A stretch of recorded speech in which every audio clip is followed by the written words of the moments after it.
Световната здравна организация определя затлъстяването като епидемия на съвремието. Неприятното е, че относителният дял на децата, както с наднормено тегло, така и с затлъстяване, расте прогресивно, въпреки взетите мерки. От 1980 година до сега затлъстяването в световен мащаб се е увеличило двойно.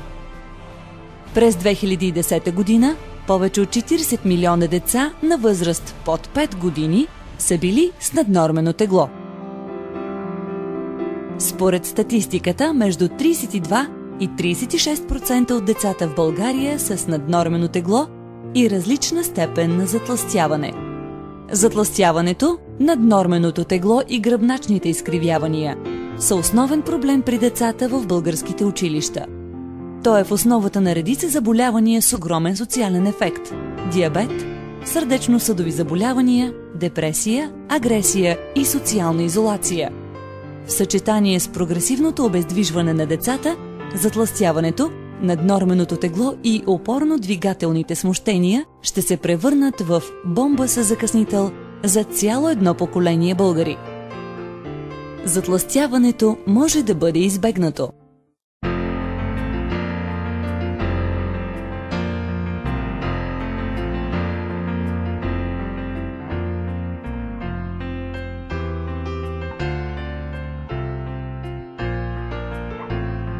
През месец август 2012 година Зонта Клуб Стара Загора защити успешно проект по програма Социални иновации на Обществен дарителски фонд с финансовата подкрепа на Фондация Работилница за граждански инициативи и Фондация Америка за България, който бе насочен към подобряване на здравето на младежите и намаляване на риска от преждевременно развитие на хронични неинфекциозни заболявания. Живей здравословно, учи ефективно! Под това мото стартирахме кампания, която цели възпитаване на здравословен начин на живот при подрастващите. Желанието ни бе да обхванем трите най-силни точки, които формират навиците на децата ни – училището, дома и средата. Започнахме с голям празник в началото на месец октомври, когато събрахме много деца и родители в мол галерия. Под формата на различни игри, децата научиха интересни факти за здравословното хранене. Забавляваха се, печелиха награди, танцуваха и пяха заедно с нашите гости. Истинската част на програмата «Живей здравословно, учи ефективно» беше скрининг на подрастващи от различни възрастови групи за установяване на проблеми с наднорменото тегло. Изследвахме ученици от 3 училища в града ни с кратък, безболезнен и безкръвен метод. За комфорта на децата, нашият екип провеждаше теста на място в лекарските кабинети на училищата. Този метод се прилага с успех в редица страни по света. За съжаление, резултатите от тестовете са повече от тревожни. Процентът на децата с наднормено тегло и затлъстяване е много висок. Те не се хранят здравословно и балансирано. В хранителните си дневници децата описаха от какво се състои обикновено дневното и седмичното им меню.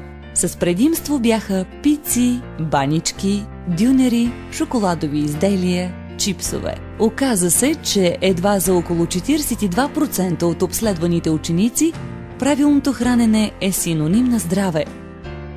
В цикъла от лекции ние се стремяхме чрез поднесената информация да променим мисленето на децата. Най-важният, но и най-трудният етап по пътя към здравословното хранене. Движението и спортът най-ефективно работят против затлъстяването и обездвижването. Спортните празници и състезания, които организирахме, показаха, че децата ни с удоволствие се включват в масови прояви, обичат да показват какво могат и знаят, обичат да се съревновават и да побеждават. Разбира се, за добри резултати има и награди, а голямата награда за училището най-активен участник ще бъде интерактивна дъска с проектор. Надяваме се на промяна и ще продължим да работим за нея. Работата по проекта ни показа, че това е правилният път. Не чрез забрани и ограничения, а чрез повече знания, повече възможности и свобода децата ни да могат да избират своя начин на живот. Защото основната идея на работния колектив по проект "Живей здравословно, учи ефективно" е децата ни да имат свободата да избират. Ние от Зонта Клуб Стара Загора ще продължим да работим по този проект и няма да спрем до тук. Имаме потенциала да включим повече младежи и други училища от региона, стига да срещнем подкрепа от страна на директорите и училищните настоятелства, от учители, родители и от вас, съграждани. Зонта Клуб Стара Загора призовава всички, които искат този проект да продължи и занапред, да го подкрепят, защото заедно можем повече.